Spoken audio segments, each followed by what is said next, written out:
Okay, please mark your attendance now.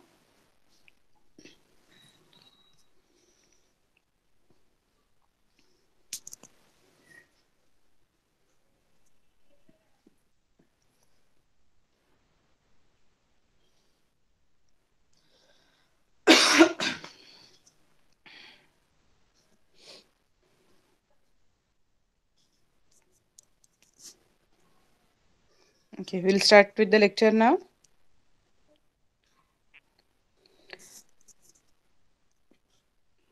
मायक्रो ऑर्गॅनिझम्सचा आपला चॅप्टर जो होता तो इथपर्यंत झालेला होता. हार्मफुल मायक्रो ऑर्गॅनिझम्स मधलं क्लोस्ट्रिडियम. राईट, स्क्रीन प्रेझेंट करते. स्क्रीन दिसतोय? Is the screen visible and is the voice clear? Okay, perfect. So आपला मायक्रो ऑर्गॅनिझम्सचा चॅप्टर हार्मफुल मायक्रो ऑर्गॅनिझम्स आणि त्यातला क्लोस्ट्रिडियम इथपर्यंत झालेला होता. क्लोस्ट्रिडियम हा type, it is a type of bacteria. Okay, so harmful bacteria आहे. जसं मायक्रो ऑर्गॅनिझम्स मध्ये आपण बघितलं होतं 4 क्लासेस येतात: फंगाय, बॅक्टेरिया, व्हायरसेस आणि प्रोटोझोआ. त्यातला हा एक बॅक्टेरिया आहे. त्याप्रमाणे इथे खाली एक लिस्ट दिलेली आहे कसली की डिसीजेसची. आणि हे डिसीजेस कुठल्या प्रकारच्या मायक्रो ऑर्गॅनिझममुळे होतात. For example, AIDS is caused by a virus. Then mode of infection, तो डिसीज कसा होतो ते, आणि त्याच्यासाठी प्रिव्हेंटिव्ह मेजर काय आहेत, की तो डिसीज अवॉइड करायचा ह्याच्यासाठी काय आहे. ओके, तर ही जी लिस्ट दिलेली आहे ती आपण आता वाचत बसूया नको, कारण आपला त्यात फक्त वेळ जाईल. तुम्ही वाचू शकता आपण कुठला डिसीज आहे, डिसीजचं नाव, कन्सर्न्ड पॅथोजन, की कुठल्या पॅथोजनमुळे, व्हायरसमुळे, बॅक्टेरियामुळे, फंगसमुळे, कशामुळे तो डिसीज होतो तो, मोड ऑफ इन्फेक्शन म्हणजे तो डिसीज कसा ट्रान्समिट होतो. For example, in case of corona आता कफिंग ड्रॉपलेट्स किंवा सरफेस ट्रान्समिशन आहे. तसं प्रत्येक डिसीजचं ट्रान्समिशन वेगवेगळं असतं. काही वॉटर बोर्न असतात, काही फूड अँड वॉटर बोर्न, काही एअर बोर्न. त्याप्रमाणे त्यांचं मोड ऑफ ट्रान्समिशन कसं आहे, मोड ऑफ इन्फेक्शन काय आहे, आणि the last is preventive measure, की तो डिसीज, पर्टिक्युलर डिसीज कॅचअप करू नये ह्याच्यासाठी माणसानं काय प्रिकॉशन्स घेतली पाहिजेत. फॉर एक्झाम्पल, आपण आता कोरोनाच्या केसमध्ये मास्क घालायचे, सॅनिटायझर मारायचं. हे कशासाठी आहे, तर एअर मधून जाणार, त्यामुळे आपण श्वास घेताना किंवा तोंडामध्ये सपोज तो पॅथोजन गेला, तो व्हायरस गेला, तर आपल्याला डिसीज होऊ शकतो. That's why it is said to wear mask. Sanitiser कशाला वापरायचं, जर हातावर असेल तर हात आपला सतत चेहऱ्याला लागत असतो, त्यामुळे डोळ्याशी कॉन्टॅक्ट होईल, नाकापाशी जाईल, तोंडापाशी जाईल हात, आणि तिकडनं ट्रान्समिशन होऊ शकतं. म्हणून सॅनिटायझर किंवा सारखे हात धुवायचा, जेणेकरून जर तो व्हायरस प्रेझेंट असेल कुठल्या सरफेसवर, हातावर वगैरे, तर तो निघून जाईल. सरफेस डिसइन्फेक्शन, कारण कोणी माणूस आलाय ज्याचा जो कोरोना इन्फेक्टेड आहे आणि त्याचा हात सपोज तिथे लागलाय किंवा त्याच्या कफचे ड्रॉपलेट्स पडलेले आहेत, ते पुढच्या माणसाच्या शरीरात जाऊ नयेत म्हणून तिथे डिसइन्फेक्शन करायचं. So these are all preventive measure. तो डिसीज स्प्रेड होऊ नये ह्याच्यासाठी काय काय गोष्टी, किंवा तो डिसीज आपल्याला होऊ नये याच्यासाठी काय काय प्रिकॉशन्स घ्यायची ते. ओके, सो असा हा टेबल आहे. तो तुमचा तुम्ही वाचून तुम्हाला समजू शकतं. त्याच्यामध्ये एक्सप्लेन करण्यासारखं काही नाहीये, जस्ट वाचायचं आहे की कुठल्या डिसीजचं काय स्पेसिफिक आहे. So you read that, and if you have any doubts you can ask in the next lecture. Okay, now the next, we'll start with the next chapter, that is environmental management. First is weather and climate. Atmospheric conditions at a specific time at a particular place are referred to as weather. Okay, weather म्हणजे काय आपल्याला माहिती असतं, आपण commonly use करतो की आज weather चांगलं आहे, आज वेदर खराब आहे, जे काही ना ढगाळ, उन्हाळी, सूर्य खूप आहे, असं जे काही वातावरण असतं आपल्या आजूबाजूचं, आपण त्याला म्हणतो weather conditions. Atmospheric conditions depend upon a variety of factors. तर आता ह्या ज्या ॲटमॉस्फेरिक कंडिशन्स आहेत किंवा हे जे वेदर आहे आपल्या आजूबाजूचं, हे बऱ्याचशा गोष्टींवर अवलंबून असतं. We frequently express our opinion about the weather by making statements like today it is too cold or it is very hot today. जे आपण जसं म्हणत असतो, वातावरण आज खूप थंडी वाजते, आज खूप उकडतंय, जे काही असेल ते. So these atmospheric conditions or weather depends on multiple factors. Which are they? की कुठल्या क्लायमॅटिक कंडिशन्स कशावर डिपेंडेंट आहेत, तर atmospheric pressure, sunlight, clouds, humidity, rainfall, visibility आणि टेम्परेचर. आता सपोज सनलाईट जास्ती असेल, खूप उष्णता असेल सूर्याची, तर त्या दिवशी उकडतं किंवा असं उन्हाचा तडाखा लागत राहतो. क्लाउड्स खूप असतील तर ढगाळ वातावरण असतं. ह्युमिडिटी जास्ती असेल तर दमट वातावरण असतं की जेथे खूप घाम येत राहतो, चिकचिकाट होत राहतो. Weather depends on the prevailing conditions of the air. कशावरती अवलंबून आहे की त्यावेळेची हवा कशी आहे त्यावरती सगळं पुढचं वेदर डिपेंडेंट आहे. The climate of a particular region is the average of daily readings of various weather related parameters recorded for several years. For example आपण आता असं असतं की पुण्याला खूप थंड असतं कम्पेअर्ड टू मुंबई. तर हे काय आहे, समुद्रकिनारा जवळ आहे त्यामुळे मुंबईच्या इथले जे वारे आहेत, मुंबईच्या इथली जी हवा आहे त्याच्यात नॅचरली एक ह्युमिडिटी ऍड झालेली आहे. राईट. पुण्यामध्ये समुद्र जवळ नाहीये, जिथे हिल स्टेशन्स आहेत तिथे समुद्र जवळ नाहीये, आपण उंचीवर जातो, एका पर्टिक्युलर थंड वातावरण असतं. So that climate or weather is dependent on the conditions, geographical conditions of that particular location.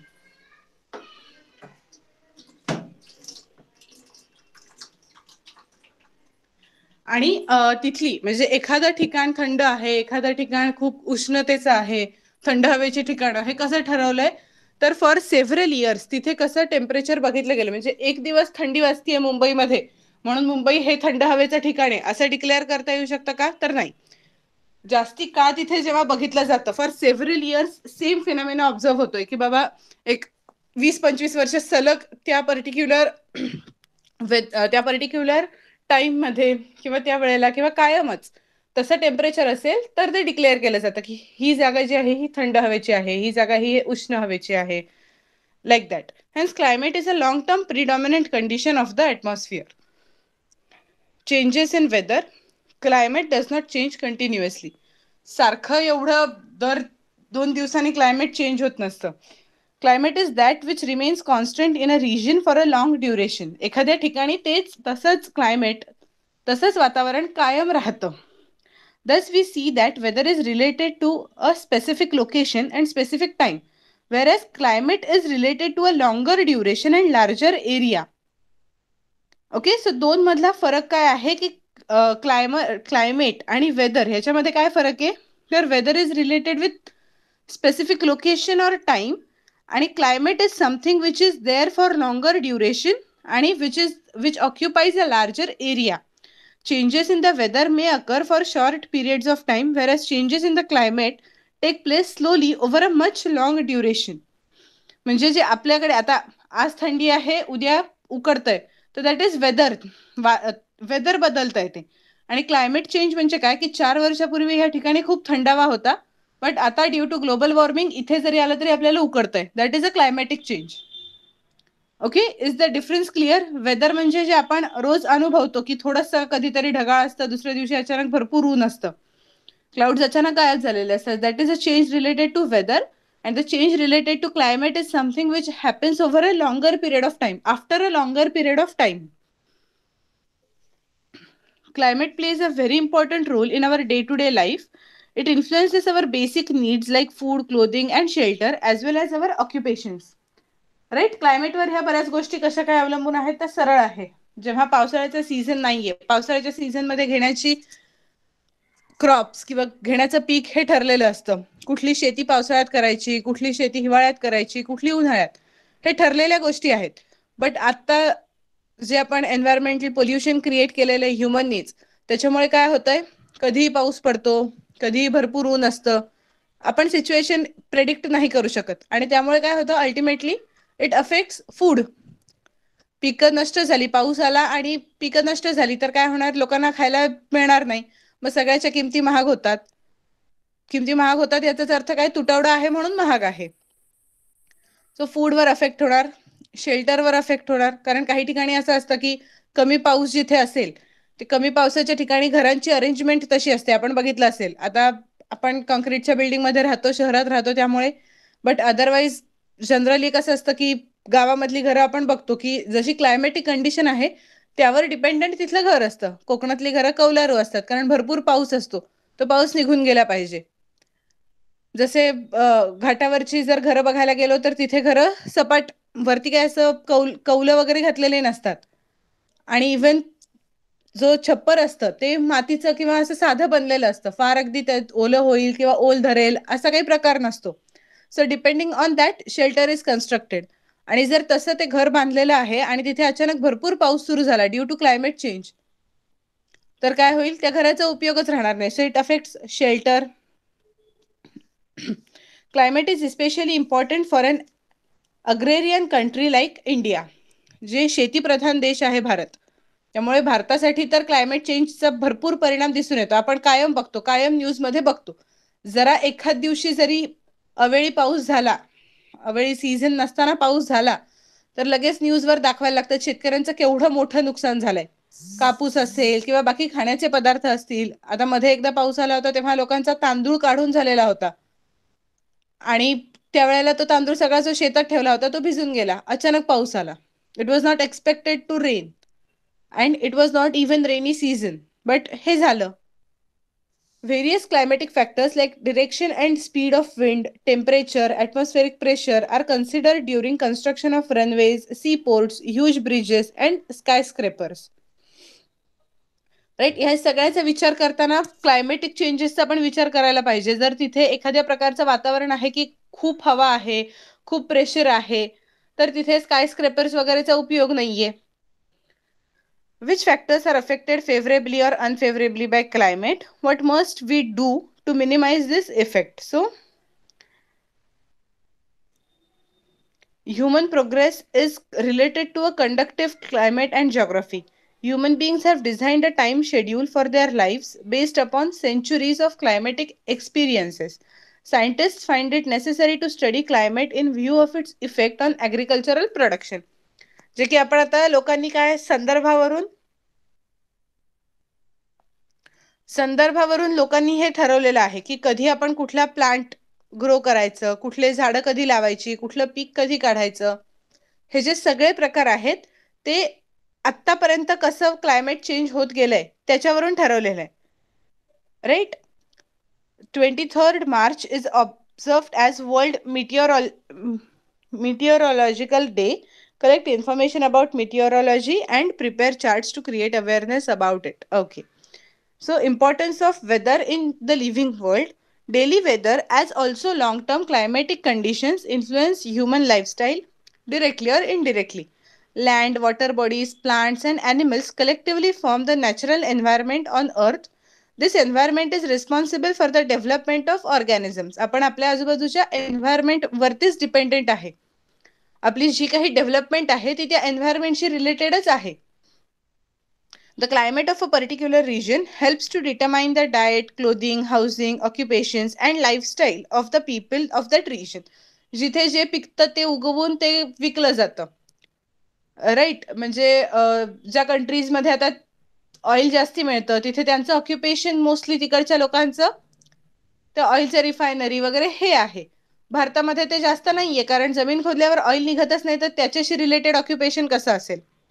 Right. आपल्या इथे शेती जास्त आहे त्यामुळे फार्मर्सची संख्या जास्त आहे, शेतकरी जास्त आहेत आणि शेतकरी सुद्धा प्रत्येक एरिया वाईज आहेत. म्हणजे जिथे तांदूळाचं उत्पादन जास्ती होतं तिथे लोक तांदूळच पिकवणार कारण तो एक क्लायमेट त्या पर्टिक्युलर पिकासाठी सुटेबल आहे आणि त्याच्यावरच डिपेंडेंट फूड असतं.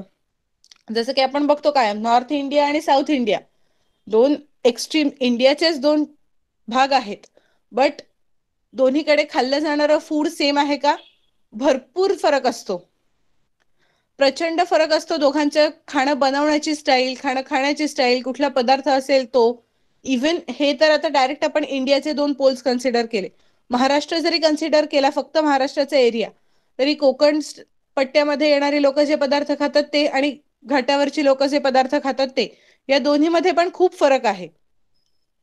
राईट. हिली रिजन मध्ये तिथे जे पिकतं त्याप्रमाणे डिपेंडेंट फूड आहे. आता ट्रान्सपोर्टेशन फॅसिलिटी खूप सोपी झाली आहे त्यामुळे कुठूनही कुठेही ट्रान्सपोर्टेशन होऊ शकतं आणि लोक ते पदार्थ घेऊ शकतात आणि खाऊ शकतात. That is another point. But mainly आता एक सोपी गोष्ट कन्सिडर केली तर मुंबईमध्ये तांदूळाची भाकरी जास्त फेमस आहे, कमी किमतीला मिळते. आणि जर आपण पुण्यामध्ये गेलो, लोणावळा साईडला गेलो तर तिथे ज्वारीची भाकरी जास्ती मिळते आणि स्वस्त मिळते दॅन तांदूळाची भाकरी. हे कशामुळे फरक आहे तर पीक जिथे येतं तिथे तो पदार्थ स्वस्तात मिळतो. Then for example characteristic lifestyle of Kashmiri and Rajasthani people. आता हे दोन्ही, काश्मीरमध्ये लोक जशी राहतात तशी राजस्थानमध्ये राहत नाहीत. त्यांचा पेहराव तसा नसतो, कारण एक थंड हवेचं ठिकाण आहे आणि एकीकडे अतिउष्णता आहे. बरोबर. त्यामुळे जसं जिथे राहतो त्याप्रमाणे आपली clothing style, overall living lifestyle सगळी बदलत जाते. ऑक्युपेशन मेनली बदलतं. Salinity of marine water, formation of oceanic currents, water cycle etcetera are all related to various weather and climatic factors. Various climatic factors bring about the weathering of rocks in the Earth's crust. Climate plays a very important role in the formation and enrichment of soil. Microbes in the soil play an important role in the formation of organic materials. This process depends on various climatic factors. Thus, it is very clear that the study of meteorology is very important from the viewpoint of human life. Human लाईफस्टाईलचा point of view जर आपण consider केला तर climatic चेंजेसचा अभ्यास आधीपासून करणं जास्ती गरजेचं आहे, कारण त्याच्यावर आपली डेव्हलपमेंट अवलंबून आहे. क्लायमॅटिक चेंजेस जर खूप होणार असतील तर त्याप्रमाणे प्रत्येक गोष्ट चेंज होत जाईल. Is voice breaking for all? सगळ्यांसाठी प्रॉब्लेम येतोय?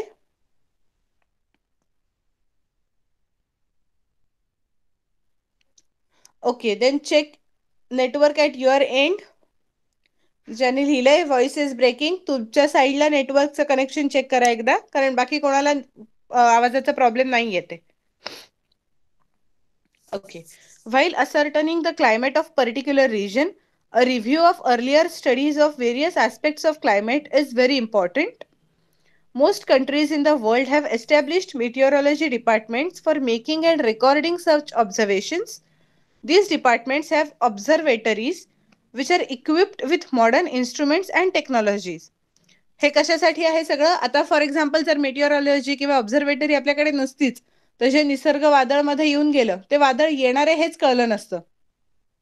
राईट. थोडासा क्लायमॅटिक चेंज आपल्याला दिसला, थोडा गारवा वाढला, थोडा पाऊस वाढला, बट दॅट इज ओके. अचानक कधीतरी असं एक दिवस होतं, पण त्याच्याबरोबर वादळ येतंय हे ते मेटिओरॉलॉजी डिपार्टमेंट होतं. वादळ आता कुठे आहे, जर तेव्हा न्यूज बघितली असतील तर तुम्हाला दिसत असेल वादळ कुठपर्यंत पोहोचलंय, आता पुढे तासाभरात ते कुठे जाईल.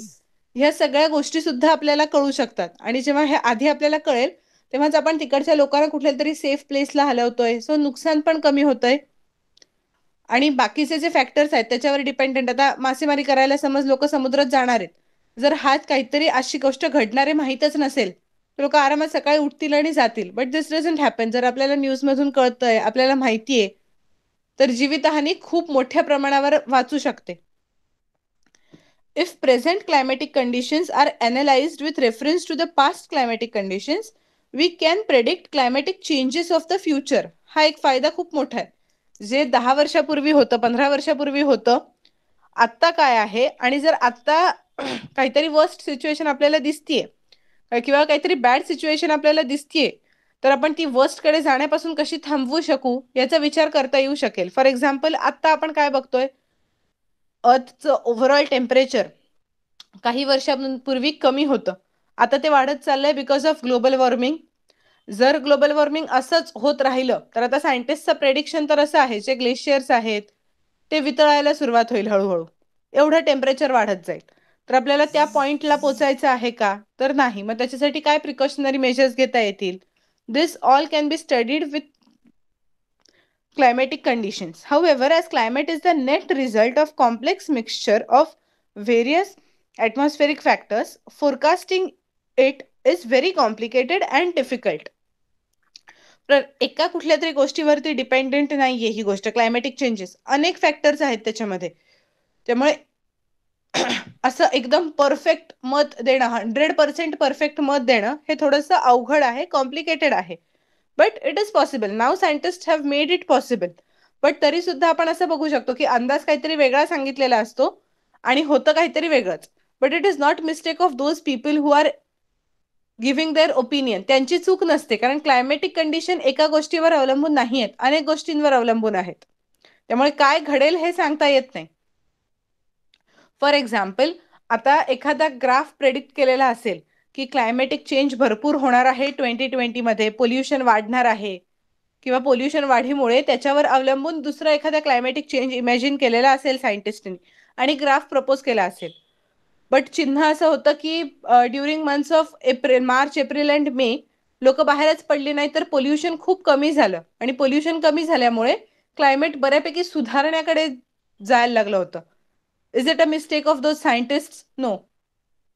त्यांना माहित नव्हतं तेव्हा की कोरोना येणार आहे आणि लोक पोल्युशन नाही होणार, पोल्युशन कमी होईल, इंडस्ट्रीज बंद राहतील, लोक गाड्या घेऊन बाहेर पडणार नाहीत, वातावरण क्लिअर राहील त्या पर्टिक्युलर पिरियडमध्ये आणि त्याचा इफेक्ट पुढच्या वर्षीपर्यंत आपल्याला दिसून येणार की एकदा वातावरण बऱ्यापैकी क्लिअर झालेलं आहे. सो हे क्लायमेट चेंज बऱ्याच गोष्टींवर डिपेंडेंट आहे, ह्युमन ऍक्टिव्हिटीज सुद्धा आणि नॅचरल ऍक्टिव्हिटीज सुद्धा. त्यामुळे त्याच्याबद्दल असं एकदम ठाम मत सांगणं अवघड आहे, कॉम्प्लिकेटेड आहे. Forecasting is easy for places where climatic changes are slow, जिथे खूप हळूवार चेंजेस आहेत तिथे, बट सोपं आहे सांगणं. And of a limited nature, however where climatic changes are complex, interdependent and rapid, making forecast is very difficult. त्यामुळे अमुक एखाद्या ठिकाणचा जो मेटिओरॉलॉजी डिपार्टमेंट आहे त्यांचा अंदाज कायम बरोबर असतो आणि एका ठिकाणचा चुकीचा असतो किंवा एका ठिकाणचा कायम वेगळाच येतो, असं आपण एकदम इझिली म्हणून जातो. But it is not that easy. आपण जितक्या सोप्या पद्धतीने ते बोलतोय तेवढं जे काम करतायत त्यांना सोपं नाहीये, राईट. कारण ज्यांचा एरिया छोटा आहे, जिथे क्लायमेटिक चेंजेस कमी आहेत, ह्युमन इंटरफिअरन्स कमी आहे, त्या ठिकाणी जो क्लायमेट प्रेडिक्ट केला जाईल तो तसाच्या तसा येऊ शकतो, चान्सेस आहेत जास्ती. बट ज्या पर्टिक्युलर एरियामध्ये अशी गोष्ट होऊ नाही शकत आहे, भरपूर सारे नॅचरल फॅक्टर्स आहेत, भरपूर ह्युमन इंटरफिअरन्स आहे, तिथे त्यांचा अंदाज थोडाफार प्लस मायनस होणारच, कारण त्यांच्यासाठी ते फोरकास्ट करणंही डिफिकल्ट आहे. Now coming to meteorology, the science that studies the interrelationships between the various components of air, natural cycles, geological movements of the earth and climate is called meteorology. So जे काही climatic changes, geographical changes related to earth यांचा जो काही अभ्यास आहे that is known as meteorology. Meteorology includes the study of storms, clouds, rainfall, thunder, lightning, etc. Depending upon the study of such factors, weather forecasts are made. They are useful to common people, farmers, fisheries, aviation services, water transport and various other organizations. So आपण बघू शकतो की प्रत्येक व्यक्तीलाच त्या weather फोरकास्टचा कुठे ना कुठे उपयोग होतो. आता जर माहिती आहे की पूरसदृश कंडिशन झालेली आहे, भरपूर पाऊस पडणार आहे आणि पूर येण्याची शक्यता आहे समुद्राशी जवळ असलेल्या भागांमध्ये, तर त्यावेळेला शाळा बंद ठेवल्या जातात की का, तर लहान मुलांची मग सोय कुठे करणार, जे ऑफिसेसना त्या दिवशी इमर्जन्सी नसेल त्या ऑफिसेसना सुट्टी दिली जाते, राईट. तिथे जे आजूबाजूला जवळ किनारपट्टीला राहणारे लोक आहेत त्यांना कुठेतरी सेफ प्लेसला घेऊन गेलं जातं, मासेमारी करणाऱ्यांना समुद्रात न जाण्याची सूचना दिली जाते, फार्मर्सना जर पहिले अंदाज आला तर ते समज पीक काढून ठेवलंय तर त्याला ऍटलिस्ट कुठेतरी शेल्टरमध्ये नेण्याची व्यवस्था ते करू शकतात जर पहिल्यांदा अंदाज आला तर. सो ओव्हरऑल इकॉनॉमिक बेनिफिटसाठी ही डिपार्टमेंट्स क्रिएट केलेली आहेत. Institutes of work, the World Meteorological Organization was established by the United Nations organization on 23rd March, म्हणून आपण वरती बघितलं की डे सुद्धा त्याच दिवशी सेलिब्रेट केला जातो. This organization plays an important role in food security, water management, transportation and communication. With the help of various search engines on the internet, search for links giving information about the following institutes and prepare report based on the information obtained. World Meteorological Organization, Indian Institute of Tropical Meteorology, National Oceanographic and Atmospheric Administration. Okay, so ही वेगवेगळी डिपार्टमेंटची, वेगवेगळ्या इन्स्टिट्यूट्सची नावं आहेत which are dealing with observatories or with climatic changes, weather changes, etc. Now coming to India Meteorological Department. The India Meteorological Department was founded by the British in 1875 at Shimla. Its head office is at Pune and its regional offices are at Mumbai, Kolkata, Chennai, Nagpur and Delhi. Maps are prepared every day which indicate the daily predictions about the weather. Right. So जे की places आहेत भारतातले तिथे प्रत्येक ठिकाणी हे department setup केलेलं आहे. ओके, म्हणजे नॉर्थ इंडियाचा भाग कव्हर झालाय, वेस्ट इंडियाचा भाग कव्हर झालेला आहे, ईस्ट झालाय, साऊथ झालाय, प्रत्येक ठिकाणी काही ना काहीतरी सेटअप केलेला आहे की जेणेकरून मॅप्स असे जनरेट होतील की ओव्हरऑल इंडियामधलं सगळीकडचं प्रेडिक्शन आपल्याला मिळेल. Such maps are prepared and published twice in every 24 hours. का तर आपण बघितलंय की वेदर चेंजेस कधीही होऊ शकतात, पटापट हे चेंजेस होऊ शकतात. 12 तास आधी, 12 तास ट्वाइस इन 24 hours म्हणजे 12 hours नंतर ते रिपोर्ट्स मिळत राहतात. राईट. जर ते रिपोर्ट्स वेळेत मिळाले तर काहीतरी प्रिकॉशनरी मेजर्स घेता येऊ शकतात. फॉर एक्झाम्पल रात्री 10 वाजता कळतंय, रात्री 10 वाजता असा अंदाज यायला लागलाय की उद्या सकाळी 6 वाजता पाऊस पडणार आहे, पण नाही, आमची वेळ फक्त रिपोर्ट 10 वाजताच देण्याची आहे. Is it useful in that case? 10 वाजता रिपोर्ट दिला की 6 वाजता पाऊस पडू शकतोय, सकाळी 10 वाजता रिपोर्ट दिला तर काही उपयोग नाही. त्यामुळे दोनदा रिपोर्ट निघतो हा की जर मेजर चेंज असेल तर इमिजिएटली कन्व्हे करता यायला हवा. In this institute, research goes on continuously on various aspects like instruments for climatic readings, predictions about climate made using radar, predictions about climate related to seismology, predictions regarding rainfall by satellites, air pollution, etc. त्यामुळे प्रत्येक गोष्टीसाठीचा जो काही change असेल तो predict करायला instruments, आता माणूस प्रत्येक ठिकाणी जाणार, आता आपण बघतोय की जसं सायन्स प्रगती करत चाललंय, इन्स्ट्रुमेंट्सवर आपण जास्ती डिपेंडेंट आहे. राईट. तर ती इन्स्ट्रुमेंटमध्ये काहीतरी असा नवा शोध लागत गेला पाहिजे, नवे टेक्नॉलॉजी आली पाहिजे की जेणेकरून इमिजिएटली आपल्याला रिझल्ट कळेल जो जास्ती ॲक्युरेट असेल. The India Meteorological Department provides important information regarding weather and climatic conditions to other departments like aviation, shipping, agriculture, irrigation, marine oil exploration and production etcetera. तर आता इथे स्टडी केला जाईल आणि तो प्रत्येक डिपार्टमेंटला मेसेज कन्व्हे केला जाईल की काय चेंजेस आहेत ते, जेणेकरून प्रत्येक डिपार्टमेंट आपल्या लोकांना गाईडलाईन्स देऊ शकेल. Predictions regarding calamities like dust storms, sandstorms, heavy rainfall, hot and cold waves, tsunami, etc. are communicated to various departments, all types of mass communication media and all citizens. So हे जे काही natural calamities आहेत ते सगळ्याबद्दलचा report हा वेळेत दिला जातो जेणेकरून प्रत्येक डिपार्टमेंटला किंवा प्रत्येक माणसाला काही ना काहीतरी डिपेंडंट त्याच्यावर ॲक्शन घेता आली पाहिजे. For this purpose, India has launched several satellites equipped with high-class technology.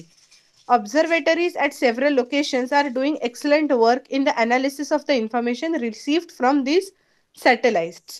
So, या सॅटेलाइट कडून जी काही ॲटमॉस्फेरिक क्लायमेट रिलेटेड इन्फॉर्मेशन येते त्याचं ॲनालिसिस करून त्याचा ग्राफ बनवून तो आपल्याला दाखवला जातो, त्याचे मॅप सेट केले जातात आणि ते आपल्याला दिसतात, ज्याच्यामुळे प्रत्येक गोष्ट आपल्याला वेळेवर व्यवस्थित समजेल. Monsoon model and climate prediction. The tradition of forecasting the monsoon season in India is older than 100 years. After the famine of 1877, H.F. Blandford, the founder of IMD, had made such a prediction for the first time, taking the snowfall in the Himalayas as the parameter for this prediction. In the decade of 1930s, the director of IMD, Sir Gilbert Walker, had underlined the relationship between various worldwide climatic factors and the Indian monsoon, and based on available observations and previous recordings related to this relationship, he put forth a hypothesis regarding the nature of the monsoon. So, पाऊस हा basic गोष्ट आहे की पाऊस कधी पडतोय, किती पडतोय आणि त्याचा इफेक्ट काय आहे. बाकी सगळे जे आहे उन्हाळा, हिवाळा हे सहन करण्यासारख्या किंवा बेरेबल गोष्टी आहेत, त्यांचे जे इफेक्ट आहेत जास्ती झाला कमी झाला तर काहीशा प्रमाणात बेरेबल आहेत, आणि पुढे दुसरी गोष्ट अशी आहे काही किंचित प्रमाणात ते अनअवॉइडेबल आहेत. आपण स्वतःहून काही करू शकत नाही ते त्याचा त्रास कमी करण्यासाठी, राईट. बट पावसाचं असं आहे की जर त्याच्यातली संभाव्य हानी जी आहे पावसाने होणारी दिसतीये, वादळाने होणारी दिसतीये, तर आपण ती कंट्रोल करायला, ती कमी करायला काहीतरी मेजर्स यूज करू शकू. ओके. सो इंडियन मान्सूनचं प्रेडिक्शन जे आहे ते इम्पॉर्टंट समजलं जातं, त्याच्यावर जास्ती वर्क झालेलं आहे. With the initiative of doctor Vasantrao Gowariker in the decade of 1990s, a monsoon model based upon 16 worldwide climatic parameters was developed. This model was in use from 1990s to 2002. So which are these models? The mathematical model, which is dynamic. Forecasts are made with the help of mathematical models which take into account estimates of current weather related events and ongoing physical interactions between them. तर जे standard आपण मॅथ्समध्ये शिकतो तसंच mathematical model use करायचं, mathematical formula use करायचे, mathematical relations use करायची, जेणेकरून जे आत्ता क्लायमेट आहे ते आणि जे फिजिकल पॅरामीटर्स आहेत, ह्युमिडिटी, टेम्परेचर, रेनफॉल, हे जे बाकीचे फिजिकल पॅरामीटर्स आहेत दॅट विल अफेक्ट क्लायमेट, ह्या दोन मधलं कोरिलेशन काढायचं. Data about current climatic parameters is mathematically analyzed with the help of Param supercomputer. Various mathematical models based upon daily geographic events are developed by supercomputer technology. Holistic model. In this model, predictions are based upon those parameters used in other models which have the greatest effect on the monsoon. Nowadays, predictions declared by IMD are the collective outcome of various models. This is called holistic model. जे काय की बाकीचे जे parameters आहेत mathematical, statistical, ह्या मेथड्सनी जे model तयार केलंय त्या प्रत्येकाची इन्फॉर्मेशन एकत्र करायची आणि त्याचा डेटा काहीतरी प्रोड्यूस करायचा. Statistical model. In this model, current climatic observations in the region are compared with earlier parameters such as oceanic temperature, atmospheric pressure, and the nature of the monsoon rainfall of several years. This data is comparatively analyzed by statistical methods and predictions are made about the monsoon in the present condition. So हे prediction कशावर असतं की आता 10 वर्षापूर्वी जेव्हा अशी condition दिसून आली होती तेव्हा क्लायमेटवर काय इफेक्ट होता, काय इफेक्ट झाला होता, आता परत ती कंडिशन जेव्हा आलेली आहे तेव्हा काय इफेक्ट होईल. Okay, so this is statistical data. This is statistical model ज्याच्यामध्ये पूर्वीच्या कंडिशनचा, प्रत्येक कंडिशनचा काय इफेक्ट झाला 4 वर्षासाठी, 10 वर्षापूर्वी 4 वर्षांच्या पिरियडमध्ये काय चेंज दिसून आला होता आणि तो आता काय दिसून येतोय हे बघितलं जातं. Okay, presently new models are being developed at the IITM. हे कायमचं आहे की आपल्याला कायम काही ना काहीतरी इन्व्हेन्शन्स नवीन करत राहायची आहेत, नवीन प्रगती करायची आहे. जर आतापर्यंत आपण पोचलोच नसतो तर पूर्वीसारखं ग्रह तारे बघून किंवा काही जुनं काहीतरी बघून अंदाज दिले गेले असते. बट हळूहळू गोष्टी इन्व्हेंट झाल्या म्हणून आता सगळं सोपं झालंय. बट तरी माणूस कायम ह्याच्याच मागे असतो की अजून चांगलं कळायला हवं आपल्याला, राईट. अजून व्यवस्थित जितकं कळेल तितकं चांगलं. ह्या पर्टिक्युलर विचारांमधून कायम ही डेव्हलपमेंट होत राहते की जितका ॲक्युरेट रिझल्ट येतील बेटर होईल तेवढं. Work is in progress at 2 levels, नेमली designing new models and developing new technology. So Naveen models develop केली गेली पाहिजेत प्रेडिक्शनसाठी आणि त्यासाठी नवीन टेक्नॉलॉजी. जितकं आपण इन्स्ट्रुमेंटवर डिपेंडेंट असतो ह्युमन एरर कमी असते. माणसाचे विचार, माणसाचं मला असं वाटलं हे बदलू शकतं, इन्स्ट्रुमेंट म्हणणार नाहीये मला असं वाटलं. ओके, ते काही माणसानेच डिझाईन केलेल्या प्रोग्रामवर रन होणार आहे. Therefore all the results given bye that instrument will be correct. ते बिघडलं, त्याच्यात काही गडबड झाली असेल तर वी रन कंट्रोल्स, जेणेकरून आपल्याला कळेल की हे माहीत असलेली गोष्ट जर हे चुकीचं दाखवताय तर इट हॅज सम फॉल्ट और सम डिफेक्ट आणि आपण तो माणूसच तो ठीक करणार. बट इन्स्ट्रुमेंटचं रीडिंग हे कायम परफेक्ट असतं. त्यामुळे नवीन टेक्नॉलॉजी वापरून नवीन मॉडेल्स वापरली जे जास्ती ॲक्युरेट असतील, जास्ती स्पेसिफिक असतील तर it will be beneficial for human use. The main focus is on development of the radar system and satellite technology. Always remember, any meteorological model depends upon the interrelationship between parameters used in that model and the results expected from it. However, as these interrelationships with reference to the ocean and atmosphere are never constant, meteorological models need to be changed continually. जसं आपल्याला त्याच्यात काहीतरी modification पण हवंय तसेच बाकीच्या changes पण त्याच्यात भरपूर होत असतात. त्यामुळे आपल्याला मॉडेल्स सुद्धा डिपेंडिंग ऑन क्लायमॅटिक चेंजेस बदलायला लागतात. Okay, so this was all about meteorology. आता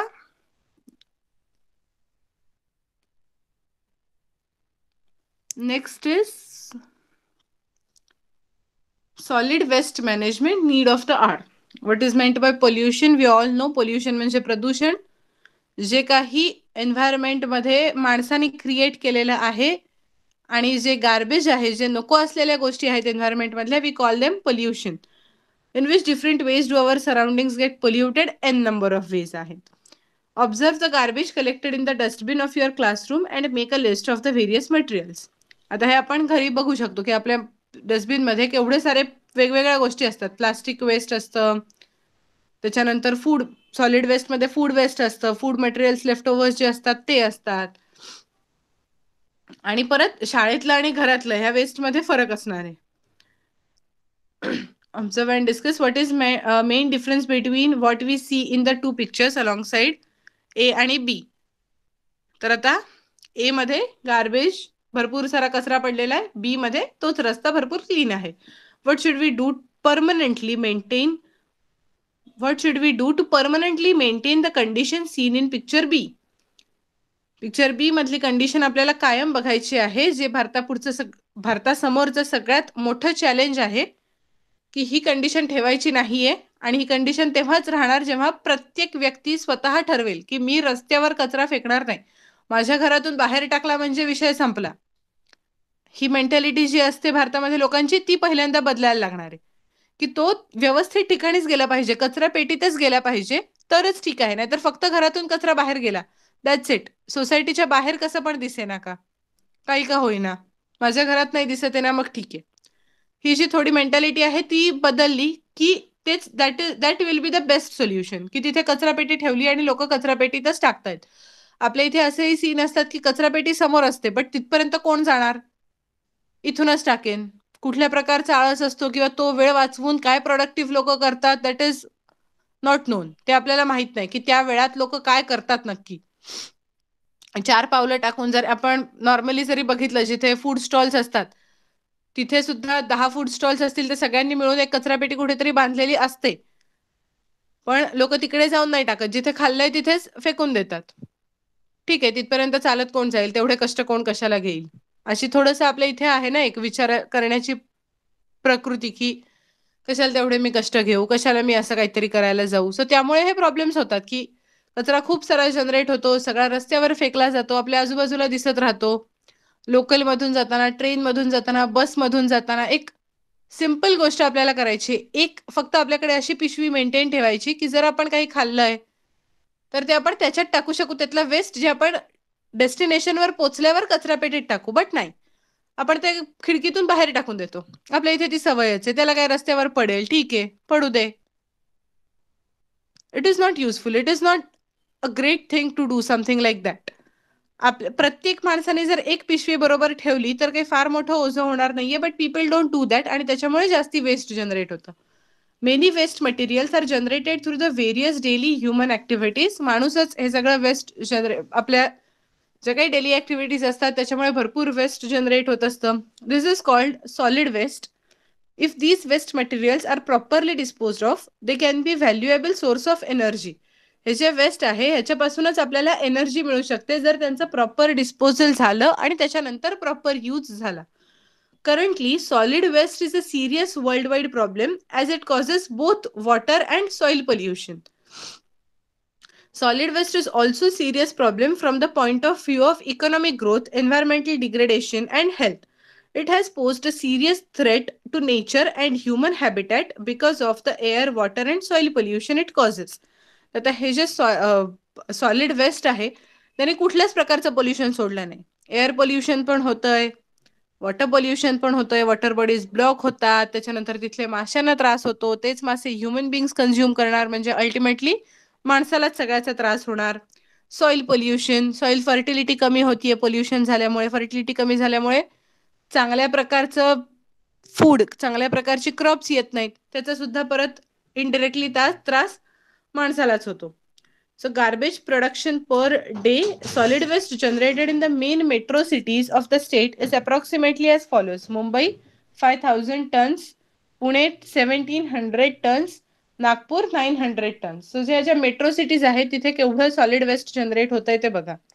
On 26 July 2005, a serious flood calamity had arisen in Mumbai. Improper solid management was one of the main reasons behind that calamity. Thus, we see that accumulation of solid waste can lead to various calamities. So हे जे काही मोठे problems आपल्या समोर येत आहेत हे सगळे माणसानंच पहिल्यांदा निर्माण केले, माणसानंच काहीतरी निसर्गाची हानी केली आहे, ज्याचा रिझल्ट निसर्ग आपल्याला देतोय वेगवेगळ्या गोष्टींनी. So we have to take care that आपण कसं एन्व्हायरमेंटला प्रोटेक्ट करू, आपण त्याला कसं सांभाळू, जेणेकरून ही सगळी वेस्ट मॅनेजमेंट आपण व्यवस्थित केली तर आपलं क्लायमेट चांगलं राहील, तर वेदर चांगलं राहील, तर एन्व्हायरमेंट चांगलं राहील आणि आपल्याला फायदा होईल. ओके. सो आता एक yes Maitreya, I do remember that what you told me yesterday in the lecture. Government should make fine for those who are throwing garbage on road like other countries. Yes, seriously, it has to happen that government has to file some fine for all the people who are generating waste or dumping waste materials or solid garbage anywhere. But problem असा आहे की आपल्या इथे तो पण problem solve केला जातो रिश्वत देऊन.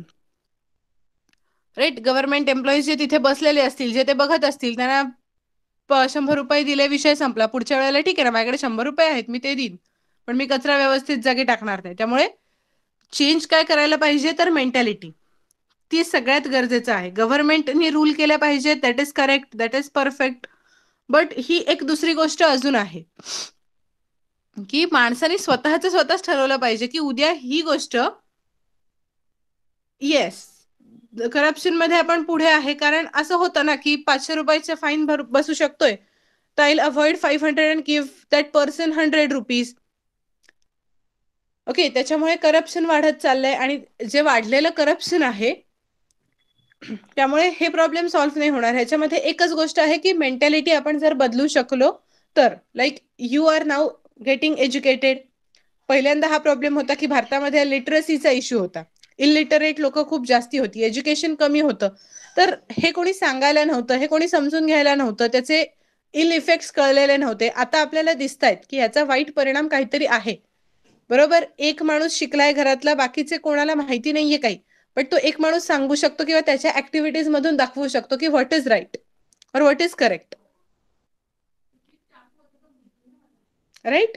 जर एक माणूस शिकलाय, त्याला माहितीये की ह्याचा वाईट परिणाम काय होऊ शकतो आणि तो अवॉइड करण्यासाठी आपल्याला काय सिम्पल स्टेप घेता येईल, ती जर प्रत्येकाने दाखवायचा प्रयत्न केला तर नक्की आपण हे सगळं थांबवू शकतो. अजून आपण त्या लेवलला पोहोचलो नाही की आता काहीच करता येणार नाही, but somewhere we have to avoid this.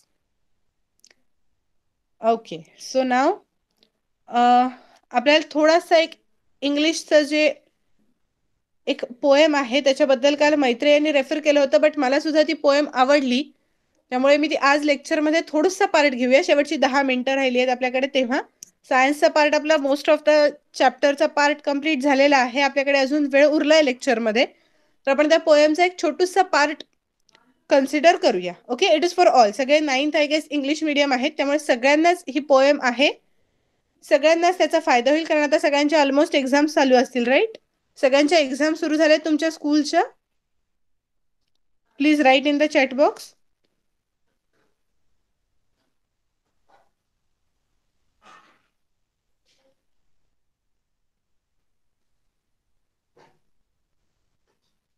Okay. मैत्रेयाची आहे. अजून बाकी जय, द्विजेश, अविघ्ना,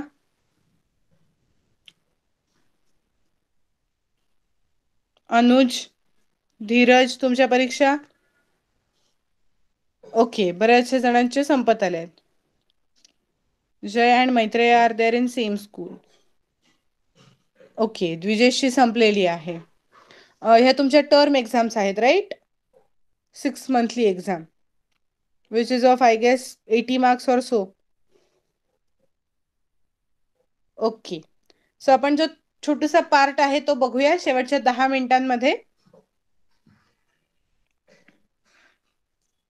just give me a moment.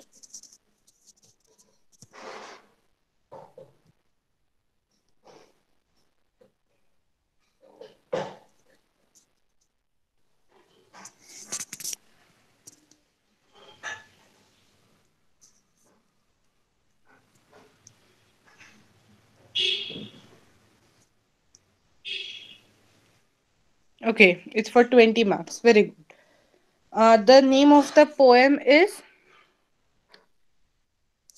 Invictus. So I'll not read out every word, each and every word of the poem. मी फक्त तुम्हाला एक सारांश सांगते थोडासा की ह्या पोएम मध्ये काय सांगितलं आहे. तर विलियम एर्नेस्ट हेनले यांची ही खूप फेमस पोएम आहे.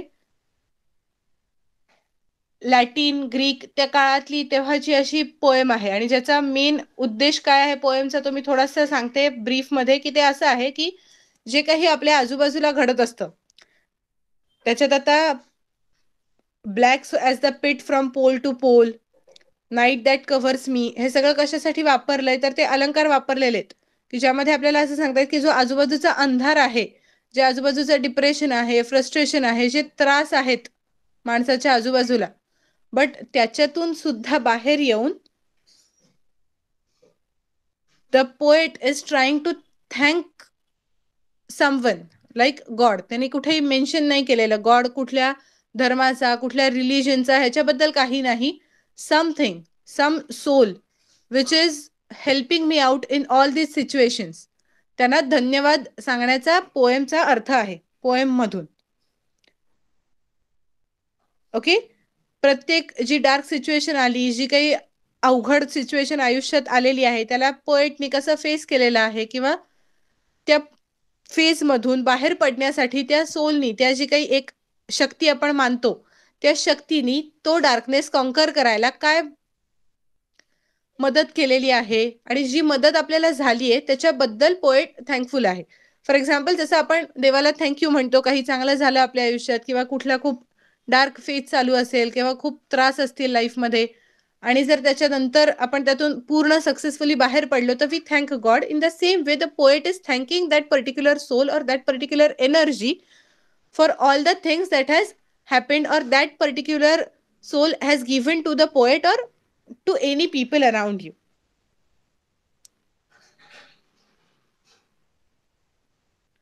जेणेकरून ह्याच्यामधून बाकीचं काय गोष्ट सांगितली आहे की जी आतापर्यंत वाईट गोष्टी आहेत, आजूबाजूला भरपूर डिप्रेसिंग आहे, आजूबाजूला भरपूर त्रास आहेत, पण तरी सुद्धा त्यातून बाहेर पडून माणूस जगतोय.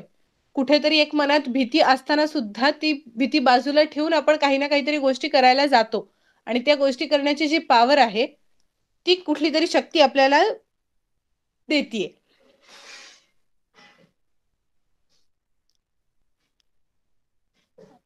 ओके, सो ही last line, I am the master of my fate, I am the captain of my soul. जे काही आपल्या आयुष्यात पुढे घडेल नशिबामध्ये त्याचं स्वतःच आपण मास्टर असणार आहे. आपणच ठरवणार की आपल्या आयुष्यात काय घडणार. राईट, जी सिच्युएशन येईल, जो डार्कनेस येईल, जो ब्राईटनेस येईल, जे काही असेल दॅट इज अनदर पार्ट. त्यातून आपण कसे बाहेर पडतोय हे प्रत्येकाचं आपलं आपलं मत आहे, ते प्रत्येकाचं आपलं आपलं ठरलेलं आहे. Okay, I am sorry the screen was yes. So that is only I think the gist of the poem and what the poet wants to say. Okay, पोएटला थोडक्यात ह्या गोष्टी सांगायच्या आहेत या पोएम मधून की जो डार्कनेस आहे तो कधी ना कधी पास होणार आहे. त्याच्यासाठी आपण जी शक्ती आपल्याला मदत करते आहे तो डार्कनेस पास करायला, ती फेज पुढे जाण्यासाठी तिला थँकफुल राहावं. आणि दुसरी गोष्ट, आपण स्वतः रिस्पॉन्सिबल आहे. What is our fate is taking us आणि the soul, captain of my soul, आपला जो आत्मा आहे त्याचे आपणच कॅप्टन आहे. आपण जे ठरवू त्याप्रमाणेच तो आत्मा वर्कआउट करणार आहे. आपण जे ठरवू त्याप्रमाणे होणार आहेत गोष्टी.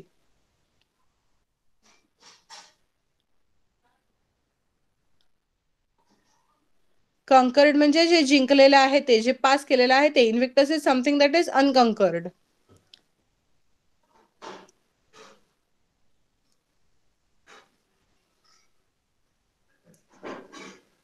Okay, so anything more?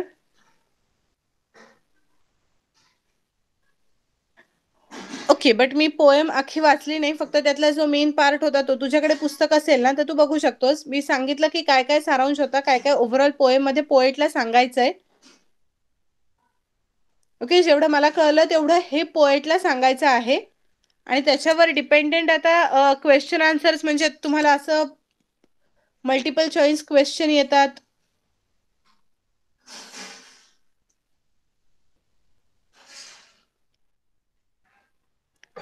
Choose the correct option वगैरे क्वेश्चन असतात.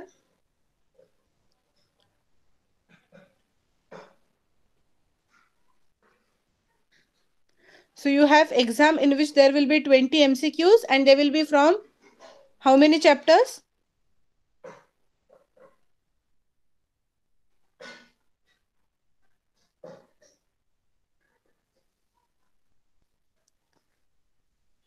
Till 2.4. So almost 8 chapters madhun 20 marks se MCQs yetil. So you can write answers for those MCQs. Okay, from starting to 2.4. So approximately there will be 8 chapters for you for the exam. तर ते तुला लिहिता येतील असं मला वाटतंय आता, की जे काही ओव्हरऑल कम्प्लीट तर जिस्ट वगैरे पोएमचा विचारणारच नाहीयेत, कारण ती थेरॉटिकल एक्झाम नाहीच आहे. त्यामुळे जे MCQs असतील जे पोएमच्या एंडला आहेत ते MCQ सॉल्व्ह करून ठेवा, so that you can write answers for the questions.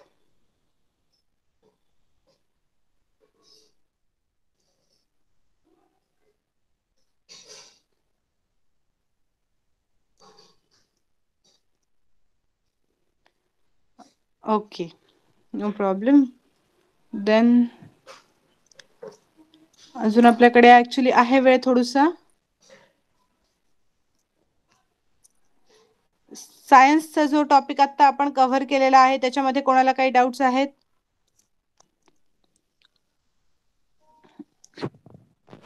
त्याच्यानंतर आपल्याला सॉलिड वेस्ट बद्दल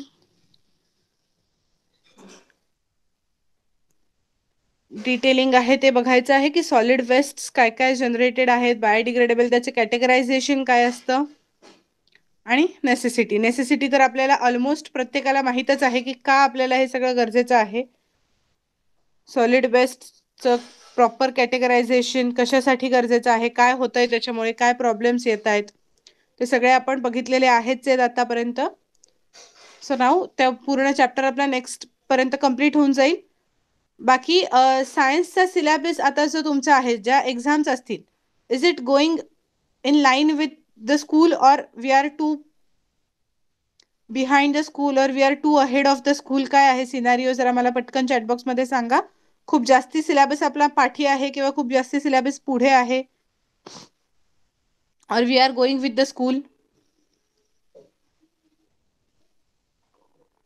for Maitreya we are behind of a school. So तुझ्या शाळेमध्ये कुठपर्यंत गेलेत चॅप्टर्स?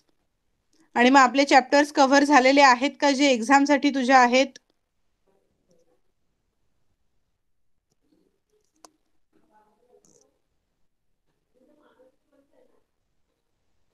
ओके, सो आपण एकच चॅप्टर मागे.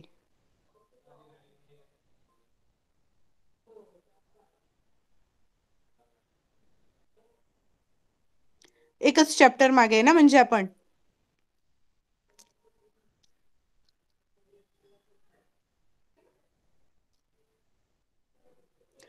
Okay,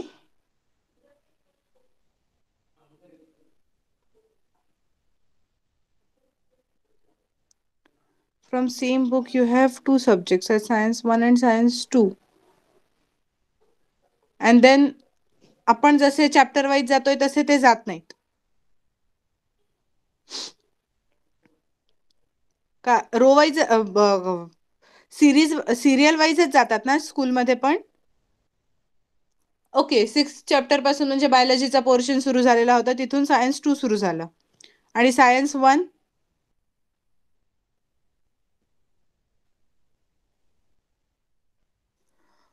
okay, no problem. ठीक आहे, एक्झामला जर का सगळ्यांना कुठला एखादा कॉमन चॅप्टर असेल जो पूर्ण वेगळा आहे, करेक्ट, ओके, सायन्स 2 सगळं बायो आहे, ठीक आहे. जर एक्झामला तुम्हाला कुठे सगळ्यांना कॉमन चॅप्टर आहे जो आपला अजून शिकवून झालेला नाहीये, तर मला way before the exam Vaishali मॅडमना सांगून ठेवा. ओके, जेणेकरून त्यांनी मला मेसेज कन्व्हे केला की मला ती करता येईल, की आपल्याला सगळ्यांच्या दृष्टीने तो चॅप्टर आधी संपवून टाकायचा, नाहीतर मी सिरियल वाईजच घेत जाणार, आणि मग असं होईल की आपला सिलेबस कंप्लीट नाही झालेला आणि तुम्हाला त्याच्यावर एक्झाम द्यायला लागते. तर तसं होऊ नये म्हणून काय करा, सगळ्यांचा असेल तो काय जे चॅप्टर्स आहेत जे एक्झामला येणार आहेत ते ॲटलिस्ट एक्झामच्या 2 वीक्स आधी तरी सांगा. म्हणजे कारण आपलं लेक्चर वीकमधून एकदाच होणार. सो ते त्या 2 लेक्चर्समध्ये तो चॅप्टर पर्टिक्युलर आपल्याला कंप्लीट करता येईल. Okay, so for now will stop for today. Thank you and bye.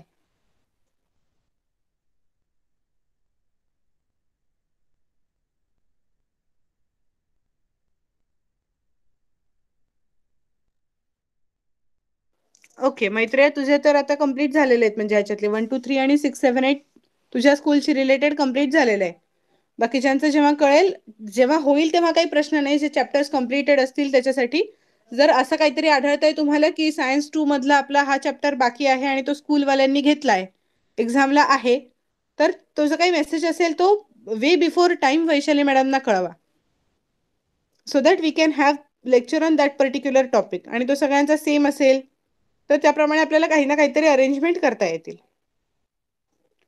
Okay, you can leave the meeting. Thank you and bye.